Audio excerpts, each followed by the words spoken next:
Hello friends, कैसे हैं आप सब। आई होप कि आप सब बहुत अच्छे हैं। चलिए, तो आई थिंक कि आपने प्रोनाउन को रिवाइज कर लिया होगा जितना भी हमारा हुआ है, ठीक है। और सारे टाइप्स आपको समझ में आ रहे हैं, लेकिन फिर भी अगर कहीं पे कोई दिक्कत आ रही है तो मुझे बताएंगे ज़रूर। तो प्रोनाउन में हमने क्या स्टार्ट कर रखा था फ्रेंड्स? प्रोनाउन में हमने स्टार्ट कर रखा था प्रोनाउन के टाइप्स, ठीक है। अगर आपको टाइप्स आ जाते हैं प्रोनाउन, दैट मीन्स कि प्रोनाउन आपका कंप्लीट है।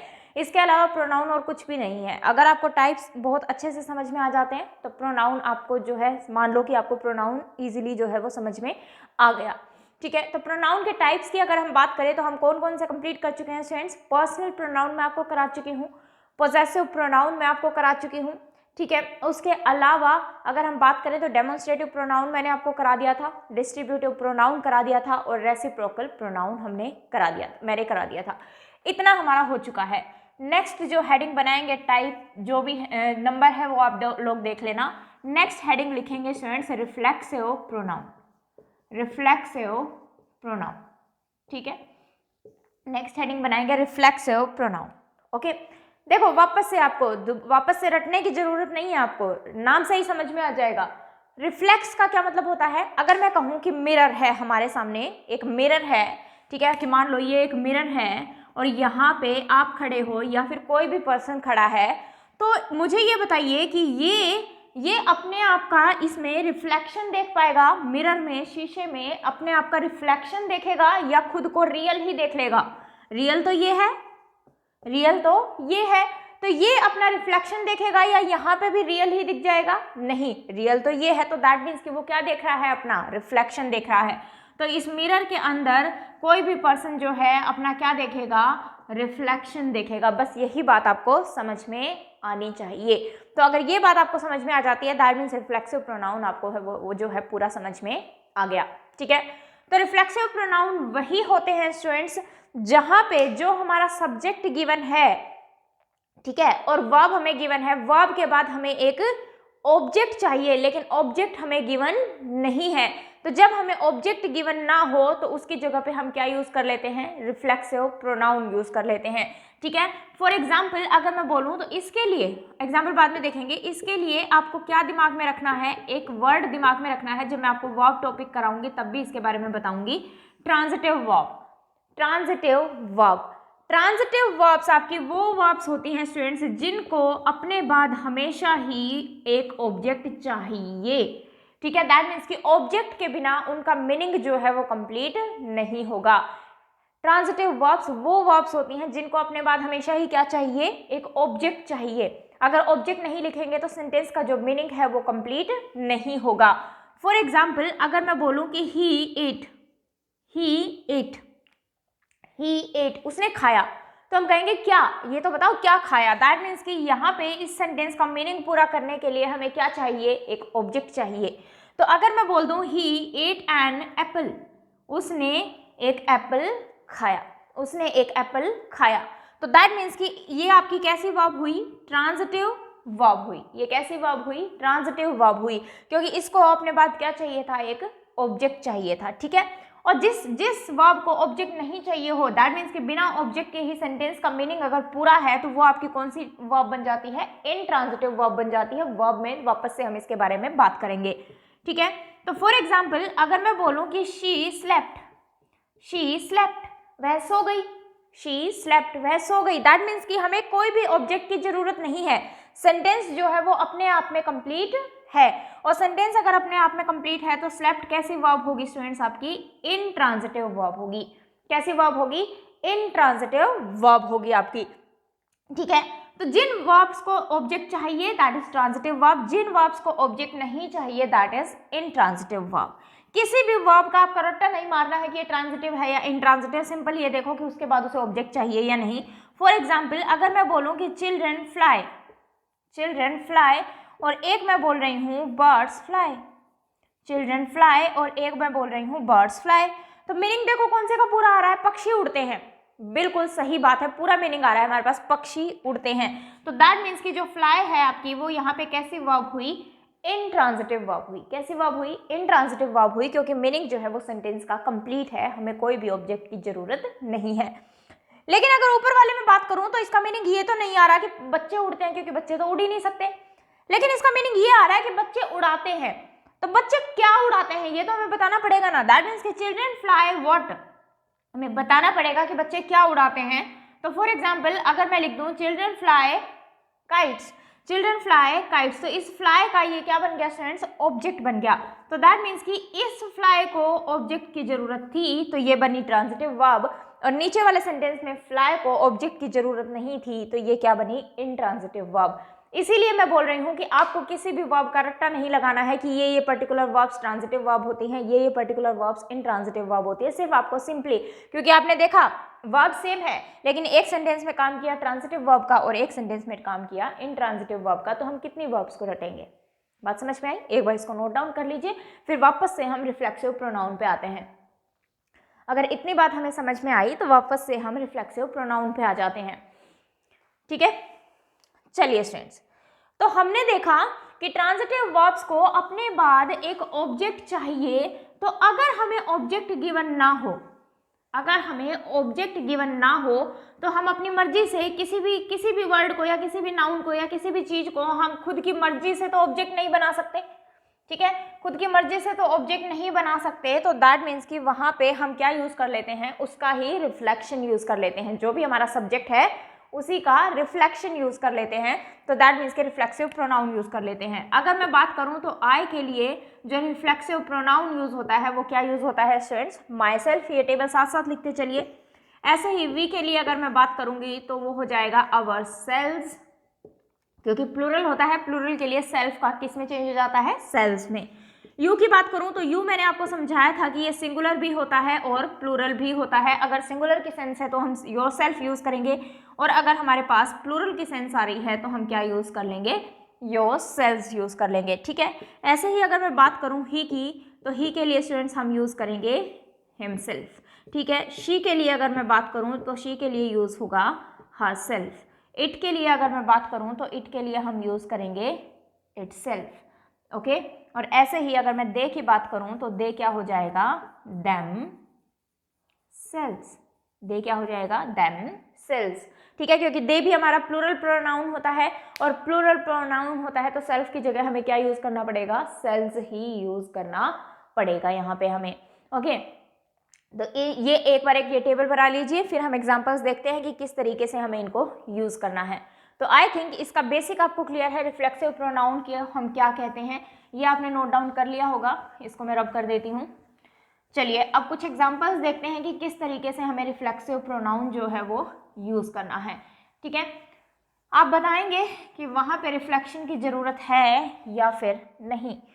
फॉर एग्जाम्पल अगर मैं बोलूं कि he introduced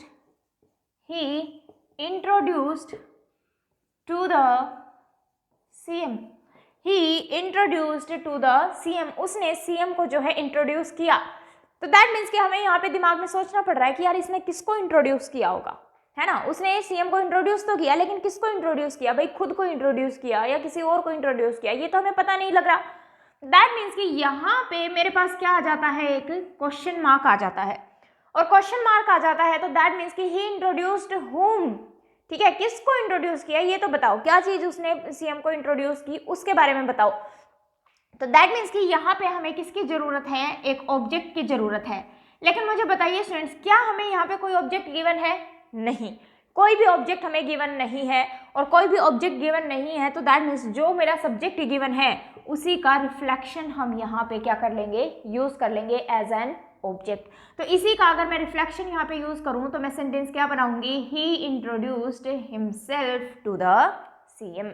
he introduced himself to the CM, उसने खुद को जो है वो सीएम को इंट्रोड्यूस किया। लेकिन अगर मैं इसी सेंटेंस को लिख रही होती, अगर ही इंट्रोड्यूस्ड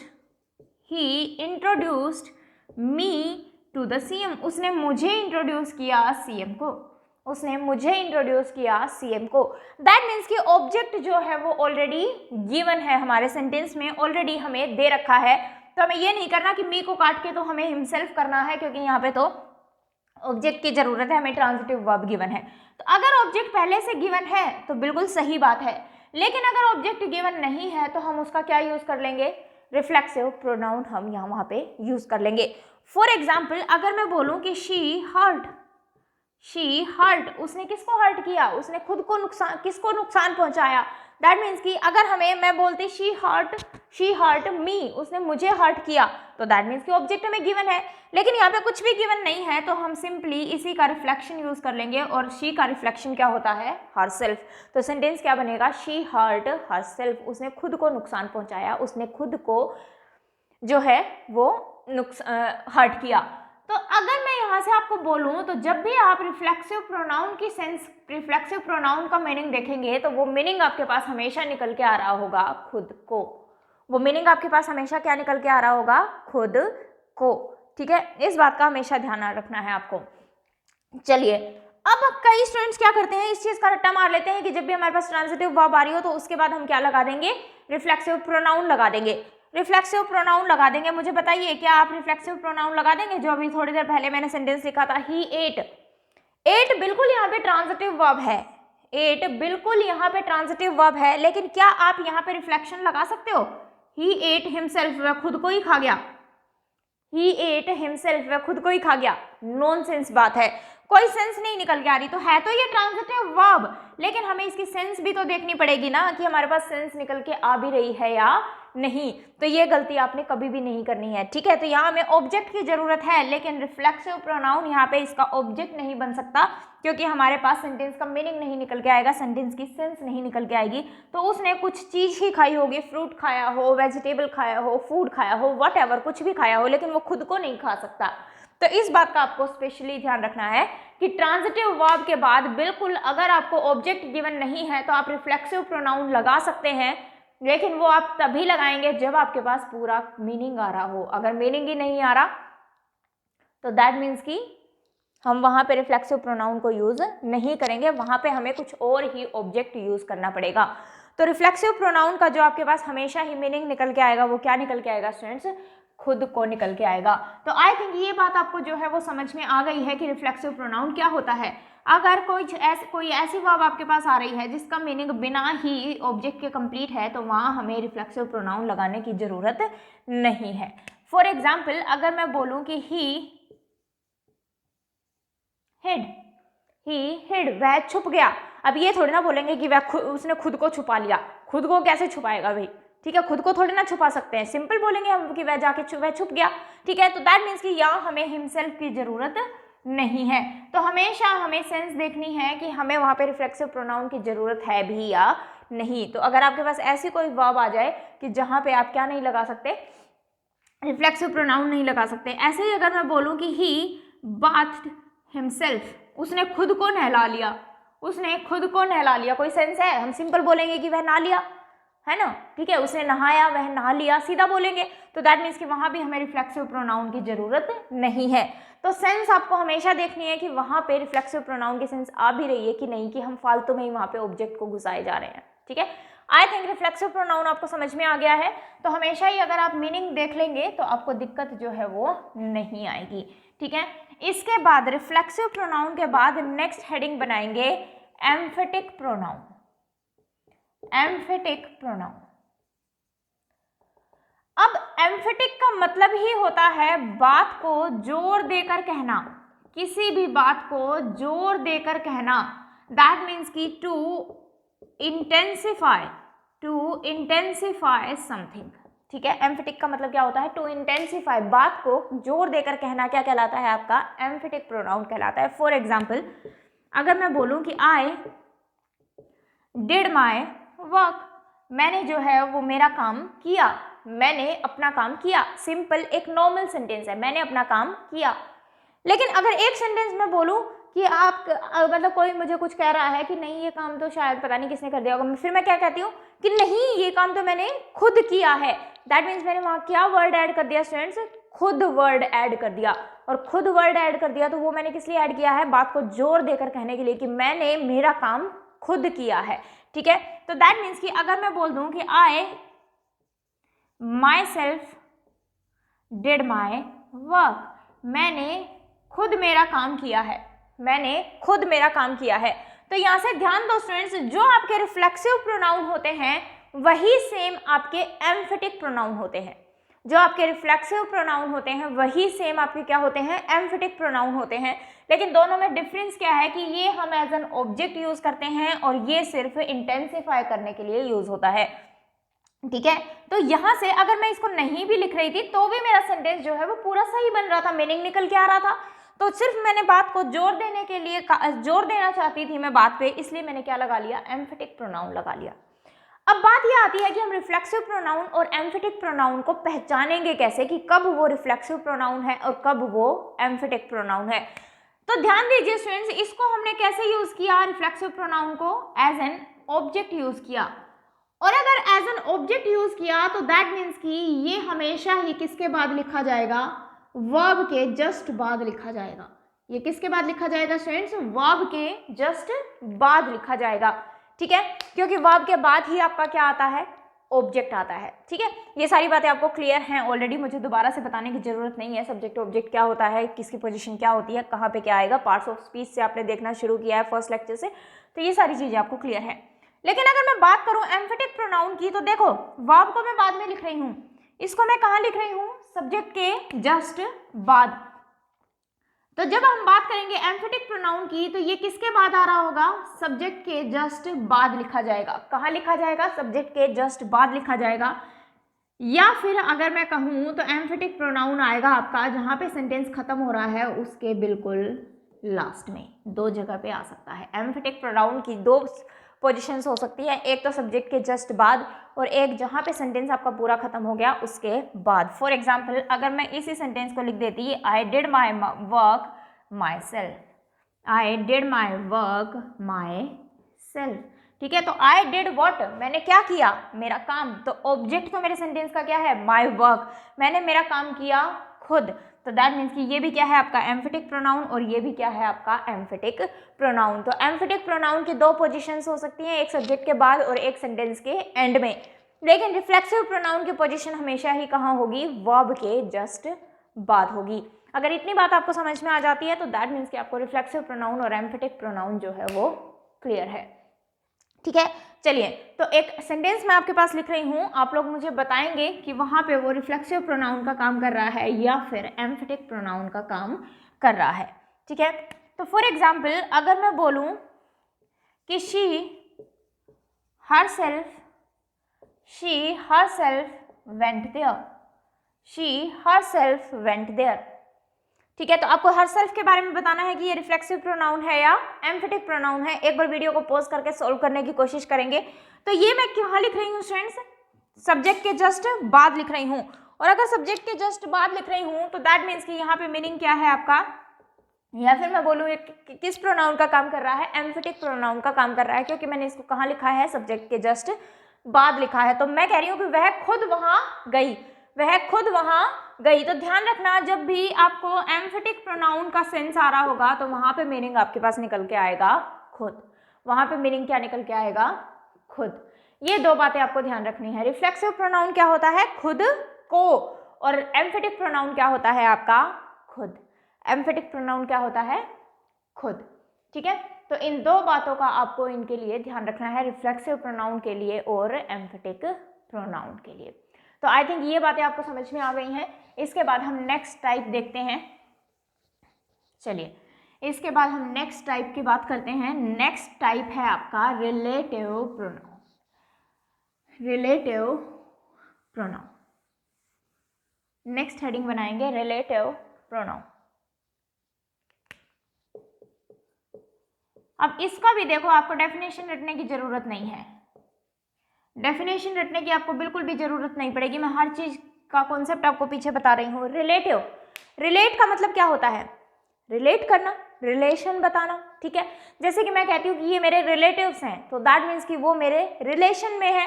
तो वही बात यहाँ पे है। रिलेटिव प्रोनाउन कौन से प्रोनाउन होंगे, जो दो सेंटेंसेस के बीच में, या मैं बोलूँ दो क्लोजेस के बीच में, या मैं बोलूँ दो स्टेटमेंट्स के बीच में क्या बता रहे होंगे, रिलेशन बता रहे होंगे, उन्हें हम क्या कहते हैं, रिलेटिव प्रोनाउन कहते हैं। एक चीज और हमने पढ़ी थी कि कंजंक्शन भी क्या करते हैं, क्लॉजेस को जोड़ने का काम करते हैं। दो वर्ड्स को जोड़ते हैं, दो सेंटेंसेस को जोड़ते हैं, दो क्लॉजेस को जोड़ते हैं, दो फ्रेजेस को जोड़ते हैं, ठीक है। किसी भी चीज को कंजंक्शन जोड़ता है। तो अगर मैं बात बोलूं तो इसी का नाम रिलेटिव प्रोनाउन भी होता है और इसी का नाम स्टूडेंट्स क्या कह दिया गया, रिलेटिव कंजंक्शन भी कह दिया, क्योंकि ये जोड़ने का काम तो कर ही रहा है और साथ में कंजंक्शन जोड़ने का काम तो कर ही रहा है और साथ में रिलेशन बताने का काम भी कर रहा है और रिलेशन बताने का काम भी कर रहा है, इसलिए इसका दूसरा नाम क्या पड़ गया, रिलेटिव कंजंक्शन। तो आप इसको रिलेटिव प्रोनाउन भी बोल सकते हो और रिलेटिव कंजंक्शन भी बोल सकते हो, ठीक है। फॉर एग्जाम्पल अगर मैं बोलूं कि this is the boy who came yesterday, this is the boy who came yesterday। तो अगर मैं बात करूं तो आपको एक क्लोज तो ये दिख रहा है, दिस इज द बॉय, और एक क्लोज हमें क्या दिख रहा है स्टूडेंट्स, एक क्लोज हमें ये दिख रहा है, who came yesterday। This is the boy और हु केम yesterday। अब देखो मैंने इनको फ्रेज नहीं बोला क्योंकि मैंने इनको क्या बोला है, क्लोज, और क्लोज के पास अपना सब्जेक्ट भी होता है और अपनी वर्ब भी होती है। तो ध्यान से समझना स्टूडेंट्स, अगर मैं इस क्लोज की बात करूं, इस क्लोज की अगर मैं बात करूं तो सब्जेक्ट मेरे पास डेमोन्स्ट्रेटिव प्रोनाउन यहाँ पे आ रहा है और वर्ब मेरे पास इज आ रही है। क्लोज 2 की अगर मैं बात करूं तो अगर मैं बात करूं this is the boy who came yesterday, close 2 में मेरे को वर्ब क्या दिखाई दे रही है, ये मेरी वर्ब है। तो अगर मैं बात करूं तो इस वर्ब का सब्जेक्ट कौन है स्टूडेंट्स, इस वर्ब का सब्जेक्ट है आपका हु, क्योंकि अगर ये दो क्लोज हैं तो दोनों क्लोजेस के अपने अपने सब्जेक्ट और अपने अपने वर्ब होंगे। इतनी बात समझ में आई, ठीक है। लेकिन मुझे ये बताओ, ये जो सब्जेक्ट है, ये जो हु है, वो किसके लिए यूज हो रहा है? मैं कह रही हूँ ये वही लड़का है जो कल आया था, ये वही लड़का है जो कल आया था। तो अगर मैं बात करूं इस हु की, तो ये जो हु है वो किसके लिए यूज हो रहा है स्टूडेंट्स, बॉय के लिए यूज हो रहा है। ये हु जो है वो किसके लिए यूज हो रहा है, बॉय के लिए यूज हो रहा है, और बॉय के लिए यूज हो रहा है तो मैं कह सकती हूँ कि इनडायरेक्टली केम का सब्जेक्ट जो है वो कौन है, बॉय है। लेकिन ये इनडायरेक्टली इसका सब्जेक्ट है, डायरेक्टली सब्जेक्ट तो इसका कौन रहेगा, हु ही रहेगा, क्योंकि ये अपनी एक अलग से क्लोज है। बात समझ में आई, ठीक है। इतनी बात अगर आपको समझ में आई तो अगर मैं बोलूं तो आपको नहीं लगता कि ये जो सेकंड क्लोज लिखी गई है वो इस बॉय की एक्सप्लेनेशन है, ये इस बॉय की एक्सप्लेनेशन है। दिस इज द बॉय, कौन सा लड़का है ये जो कल आया था। तो आपको नहीं लगता कि ये इस बॉय की एक्स्ट्रा इंफॉर्मेशन है? और अगर ये इस बॉय की एक्स्ट्रा इंफॉर्मेशन है तो मैं बोल सकती हूँ कि ये क्लोज जो है वो कैसा क्लोज है स्टूडेंट्स, एडजेक्टिव क्लोज है। ये कैसा क्लोज बन गया आपका, एडजेक्टिव क्लोज बन गया। जिसको क्लोज ना समझ में आ रहा हो, पहले पार्ट्स ऑफ स्पीच के सारे लेक्चर्स देख लेना, उसके बाद ही ये आप चीजें आपको समझ में आएंगी, ठीक है।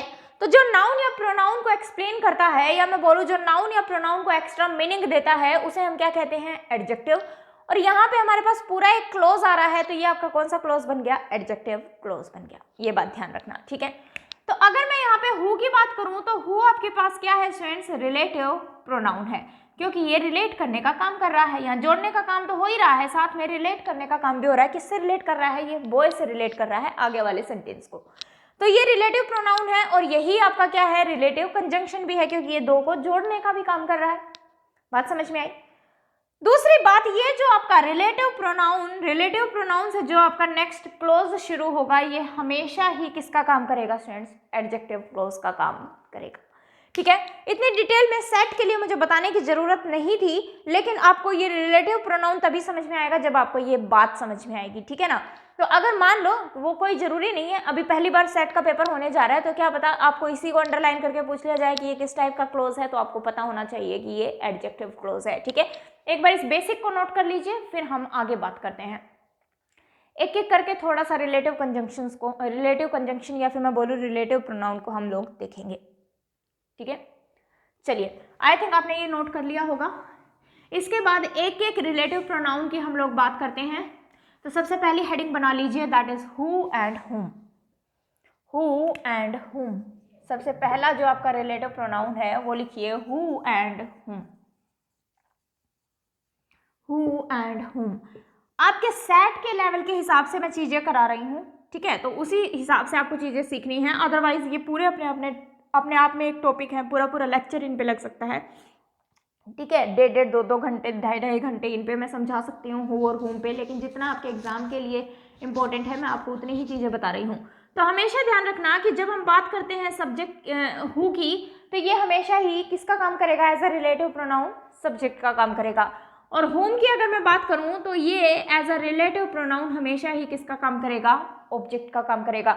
ये बात आपको वहां से भी ध्यान रखनी है। जब भी मैं कहती हूँ कि अगर आपको सेंटेंस में ऑब्जेक्ट पता करना है तो आप किस चीज का क्वेश्चन करेंगे, तो सब्जेक्ट में अगर मुझे ऑब्जेक्ट पता करना हो तो हम किस चीज का क्वेश्चन करते हैं स्टूडेंट्स, हु या फिर होम का क्वेश्चन करते हैं।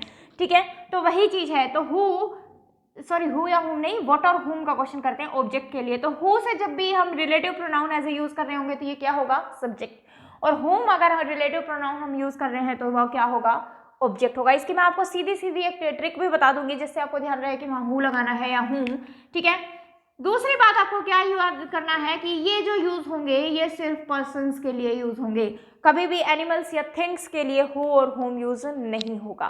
ठीक है, हु आपने कई बार देखा होगा कि जो पेट एनिमल्स होते हैं, जो किसी के पेट होते हैं, इंग्लिश में आपने बोलते हुए सुना होगा, स्पोकन इंग्लिश में बोलते टाइम हम यूज कर लेते हैं कि वो क्या मानते हैं कि जो उनके पालतू पशु हैं उनको वो एज अ फैमिली मेंबर ही कंसिडर करते हैं। तो उस केस में जो है हु यूज हो सकता है। लेकिन अगर ग्रामेटिकली हम अगर बात करें तो हु और हुम जो है वो सिर्फ पर्सन्स के लिए यूज होते हैं, एनिमल्स या थिंग्स के लिए हम इसको यूज नहीं करेंगे। ठीक है, फॉर एग्जाम्पल अगर मैं बोलूं this is the girl who या फिर whom is a player, this is the girl who या फिर whom is a player, ये वो लड़की है जो कि कौन है, प्लेयर है, जो कि एक प्लेयर है। ये वही लड़की है जो कि एक प्लेयर है। ठीक है, अब बात आती है कि मुझे यहाँ हु लगाना है या whom। तो एग्जाम में हमारे पास इतना टाइम तो नहीं होता कि हम ये देखें यहाँ सब्जेक्ट की जरूरत है या ऑब्जेक्ट की जरूरत है। तो सिंपल सीधी बात याद रखना स्टूडेंट्स कि यहाँ पे जब आपको हु या whom कुछ फिल करना हो तो आपको हमेशा ध्यान देना है कि इसके आगे क्या लिखा गया है।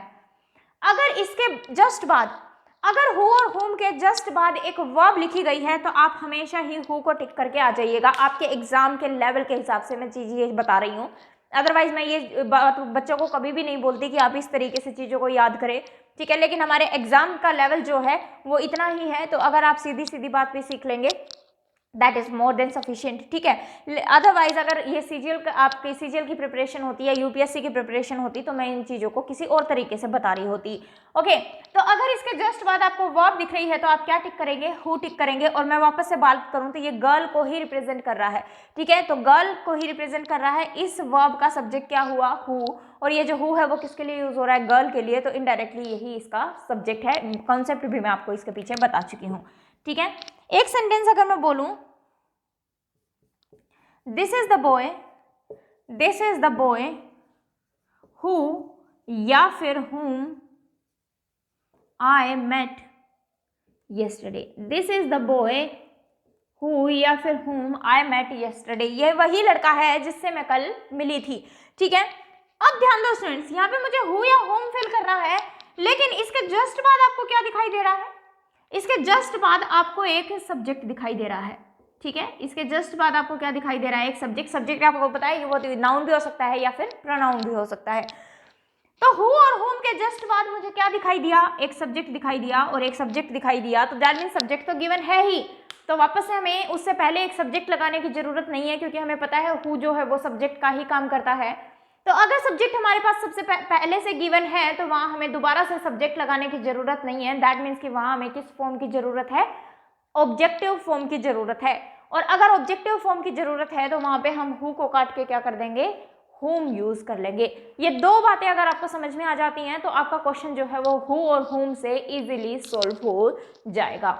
ठीक है ना, तो आप कितने भी एग्जांपल्स इस टाइप के कर लीजिए, अगर जहां पे रिलेटिव प्रोनाउन यूज होना है हु और whom में से, तो अगर उसके बाद आपको वर्ब दिखती है तो हम वहां पे हु यूज करेंगे, और अगर उसके बाद आपको एक सब्जेक्ट दिख जाता है तो दैट मीन्स वहाँ सब्जेक्ट की जरूरत नहीं है, सब्जेक्ट तो हमें गिवन है ही, तो उसकी जगह पे हम क्या यूज करेंगे, ऑब्जेक्ट को यूज करेंगे। और दूसरी बात आपको जो हु और whom के लिए याद रखनी है वो ये है कि ये सिर्फ पर्सन्स के लिए यूज होते हैं, कभी भी थिंग्स और एनिमल्स के लिए यूज नहीं होते। तो अब अगर हम बात करें तो थिंग्स और एनिमल्स के लिए हम क्या यूज करेंगे, तो नेक्स्ट रिलेटिव प्रोनाउन है स्टूडेंट्स आपका दैट। नेक्स्ट रिलेटिव प्रोनाउन है आपका दैट। दैट आपका ऐसा रिलेटिव प्रोनाउन है स्टूडेंट्स जो पर्सन्स के लिए भी आ सकता है, जो एनिमल्स के लिए भी आ सकता है और जो कि थिंग्स के लिए भी आ सकता है। ये आपका तीनों के लिए ही यूज़ हो सकता है, ये आपका तीनों के लिए ही यूज़ हो सकता है, पर्सन्स के लिए भी, एनिमल्स के लिए भी और थिंग्स के लिए भी। ठीक है, तो यहाँ पे अगर मैं बात करूँ तो तीनों ही केसेस, मान लो सेंटेंस में, एक सेंटेंस में हमारे पास इनमें से दो चीज़ें गिवन है, एक सेंटेंस में हमारे पास इनमें से दो चीज़ें गिवन है, पर्सन और एनिमल्स मान लो गिवन है। ठीक है, तो पर्सन और एनिमल्स अगर हमारे पास गिवन है तो वहाँ हम हु और हुम को तो फिल कर ही नहीं सकते, क्योंकि एनिमल्स के लिए तो हु और हुम आता ही नहीं है। ऐसे ही मान लो मुझे पर्सन और थिंग गिवन है सेंटेंस में, तो फिर भी हमें पता है कि थिंग्स के लिए हम कभी भी हु या हुम नहीं यूज कर सकते, तो हमारे पास सिर्फ एक ही ऑप्शन बच जाता है और वहां हम क्या फिल कर देंगे, दैट को फिल कर देंगे बिना ज्यादा दिमाग लगाए। ठीक है, फॉर एग्जाम्पल अगर मैं बोलूं कि the man and his pet, the man and his pet who या फिर हुम या फिर that came yesterday, that came yesterday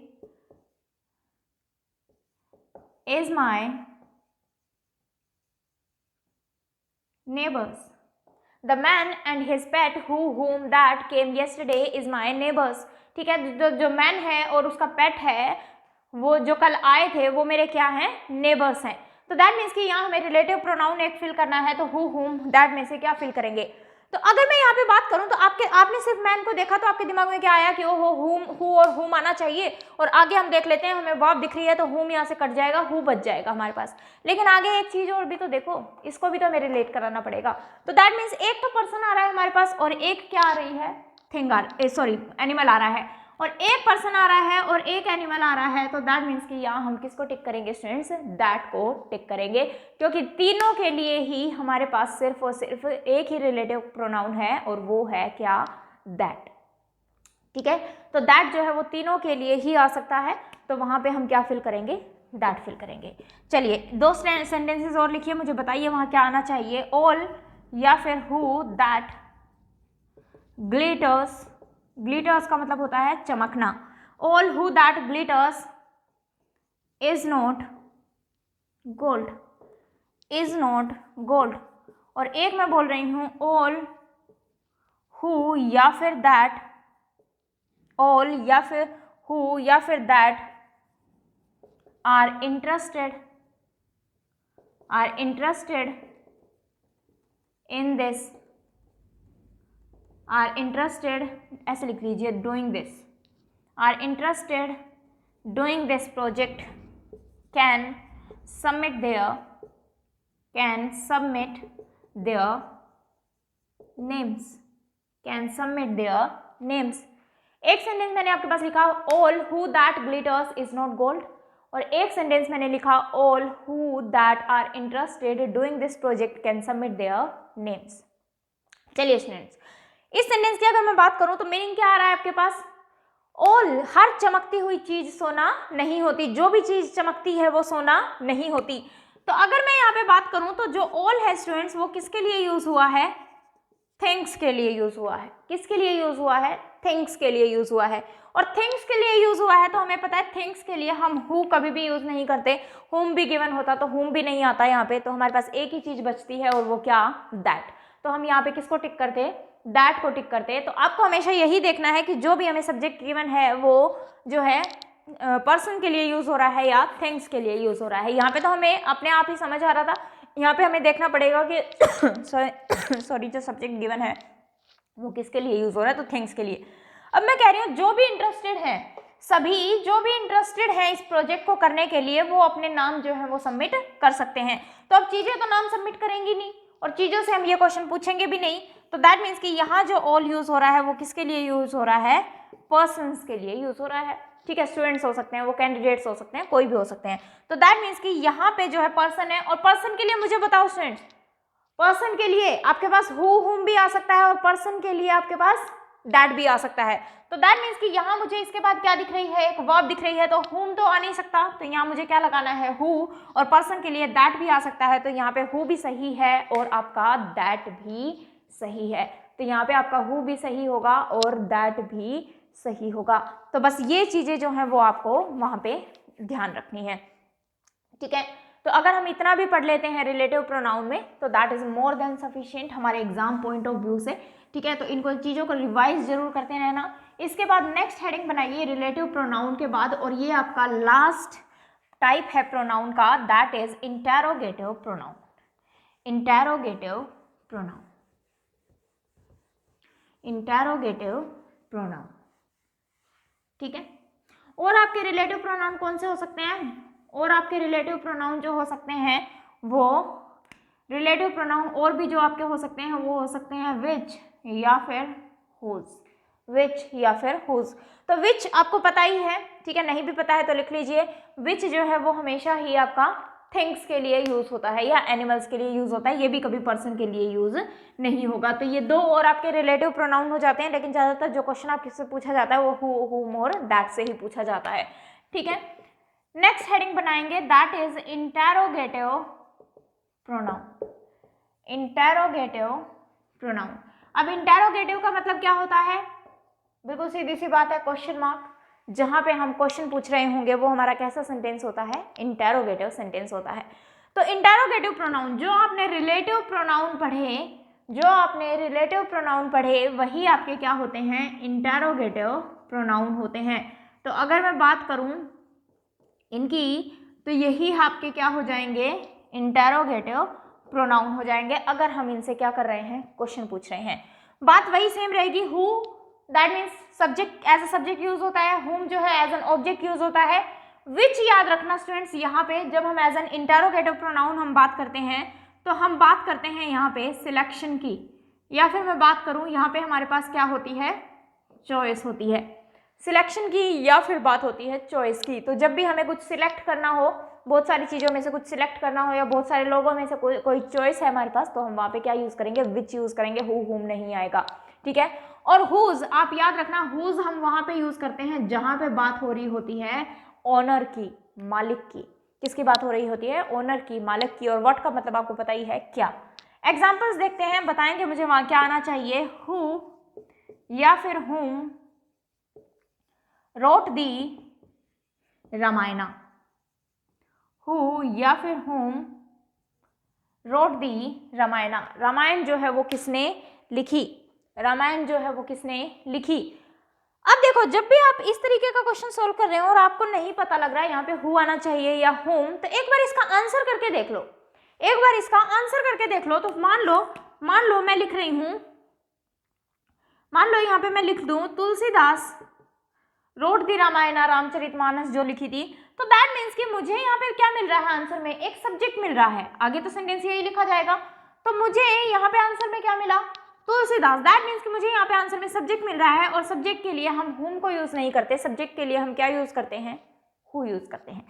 simple इसी तरीके से जो है आपको आंसर मिल जाएगा बिल्कुल ईजिली, ठीक है। तो इस चीज का आपको स्पेशली ध्यान रखना है। ऐसे ही अगर मैं बोलूं कि हु या फिर विच is your brother,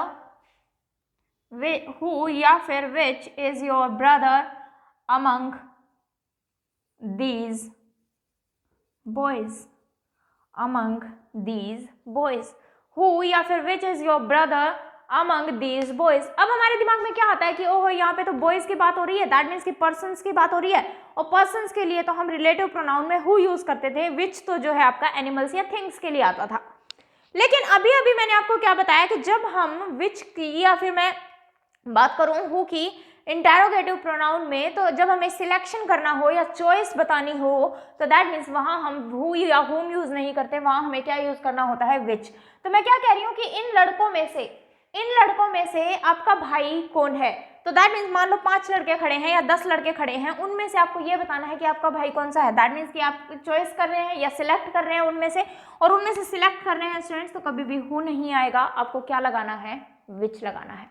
क्या यूज करना है? विच यूज करना है। ये बात आपको यहाँ पे समझ में आनी चाहिए, ठीक है। तो अगर मैं बात करूं यहाँ से, जो हमारे विच, हुज या फिर व्हाट हैं, यही आपके इंटेरोगेटिव एडजेक्टिव भी हो सकते हैं, क्या हो सकते हैं, इंटेरोगेटिव एडजेक्टिव भी हो सकते हैं, विच, हुज या फिर व्हाट, इंटेरोगेटिव एडजेक्टिव भी हो सकते हैं। वापस से डिफरेंस वही रहेगा कि इनको हम इंटेरोगेटिव प्रोनाउन कब बोलेंगे, जब इनके बाद एक वर्ब आ रही होगी, ठीक है, और इनको इंटेरोगेटिव एडजेक्टिव कब बोलेंगे, जब इनके बाद आपको क्या दिख रहा हो, एक नाउन दिख रहा हो। बस यही डिफरेंस है जो हमने डेमोन्स्ट्रेटिव डिस्ट्रीब्यूटिव में पढ़ा था, पोजेशन में पढ़ा था, वही सेम डिफरेंस है यहाँ पे भी, कि इन सेम वर्ड्स को इंटेरोगेटिव एडजेक्टिव कब कहेंगे और इन्हीं सेम वर्ड्स को हम इंटेरोगेटिव प्रोनाउन कब कहेंगे। तो अगर नाउन को छोड़कर कोई भी और वर्ड आ रहा है इनके बाद तो ये इंटेरोगेटिव प्रोनाउन है, और अगर इनके जस्ट बाद नाउन आ रहा है तो हम क्या बोलेंगे उसको, इंटेरोगेटिव एडजेक्टिव बोलेंगे। फॉर एग्जाम्पल अगर मैं बोलूं कि what colour is your bag, what colour is your bag, और एक सेंटेंस में लिख रही हूं what is the colour of your bag. Meaning तो दोनों ही सेंटेंसेस का सेम है, दोनों में ही मैं कह रही हूं कि आपके बैग का जो कलर है वो क्या है। लेकिन मुझे ये बताइए, व्हाट के जस्ट बाद आपको क्या देखने को मिल रहा है, एक नाउन देखने को मिल रहा है, और व्हाट के जस्ट बाद मुझे एक नाउन देखने को मिल रहा है, तो ये क्या बना स्टूडेंट्स, आपका इंटेरोगेटिव एडजेक्टिव। ये आपका क्या बना, इंटेरोगेटिव एडजेक्टिव। लेकिन नीचे वाले सेंटेंस में अगर मैं बात करूं तो व्हाट के बाद मुझे क्या दिखाई दे रही है, एक वर्ब दिखाई दे रही है, या मैं बोलूं व्हाट के बाद मुझे नाउन नहीं मिल रहा, और अगर व्हाट के बाद मुझे नाउन नहीं मिल रहा तो दैट मीन्स कि ये आपके सेंटेंस का क्या है, इंटेरोगेटिव प्रोनाउन। यही डिफरेंस है बस इंटेरोगेटिव प्रोनाउन में और इंटेरोगेटिव एडजेक्टिव में। ऐसे ही बताएंगे मुझे, वीडियो को पॉज करके एक बार सॉल्व करने की कोशिश करेंगे कि वो इंटेरोगेटिव प्रोनाउन है या एडजेक्टिव है। फॉर एग्जाम्पल अगर मैं बोलूं कि whose book is this, whose book is this, और एक सेंटेंस में लिख रही हूं whose is this book, whose is this book, ये किताब जो है वो किसकी है। अब मीनिंग तो दोनों ही सेंटेंसेस में सेम आ रहा है कि ये किताब किसकी है, ये किसकी किताब है, ठीक है। तो अब ध्यान दो, मैंने हुज की ही पार्ट ऑफ स्पीच आपसे पूछी है, तो हुज के बाद मुझे क्या दिखाई दे रहा है, एक नाउन दिखाई दे रहा है, और अगर एक नाउन दिखाई दे रहा है तो ये हुज जो है वो क्या कहलाएगा, आपका इंटेरोगेटिव एडजेक्टिव। लेकिन क्या नीचे वाले सेंटेंस में हुज के बाद मेरे पास कोई नाउन आ रहा है, नहीं, नाउन नहीं आ रहा, तो दैट मीन्स कि ये आपका किसका काम कर रहा होगा, इंटेरोगेटिव प्रोनाउन का। मीनिंग तो सेम ही है, और मैं पूछ रही हूँ कि ये किताब किसकी है, तो क्या कोई चीज या कोई एनिमल ये कहेगा मेरी है, नहीं, तो दैट मीन्स ओनर जो है वो क्या होगा, पर्सन ही होगा, मालिक जो है वो कौन होगा, पर्सन ही होगा। वस्तुएं थोड़ी ना किसी चीज की मालिक हो सकती हैं, तो वही बात है। तो दैट मीन्स कि यहाँ आपको जब भी आप खुद से क्वेश्चन करेंगे तो यहाँ पे आपको आंसर में हमेशा ही क्या मिलता है, एक ओनर मिलता है। तो आई थिंक ये बातें जो हैं आपको समझ में आ गई हैं, ठीक है। सारे टाइप्स मैंने आपसे डिस्कस कर लिए हैं, तो आपका जो प्रोनाउन है इसके साथ में वो कंप्लीट हो जाता है। तो इसको बहुत अच्छे से पढ़ लेना स्टूडेंट्स, इनको बहुत अच्छे से रिवाइज कर लेना, ठीक है। नेक्स्ट लेक्चर में हम नए टॉपिक को स्टार्ट करेंगे, ओके। तो इतने रिवाइज जरूर करते रहें, मैं बार बार बोल रही हूँ, रिवाइज जरूर करते रहें, अगर रिवाइज नहीं करेंगे तो कोई बेनिफिट नहीं है, ठीक है। तो नेक्स्ट लेक्चर में हम नए टॉपिक को स्टार्ट करेंगे एंड दैट इज एडजेक्टिव, क्योंकि नाउन पढ़ लिया, प्रोनाउन पढ़ लिया, तो इसके बाद हमारा एडजेक्टिव पढ़ना ही बनता है, ओके। चलिए, थैंक यू क्लास।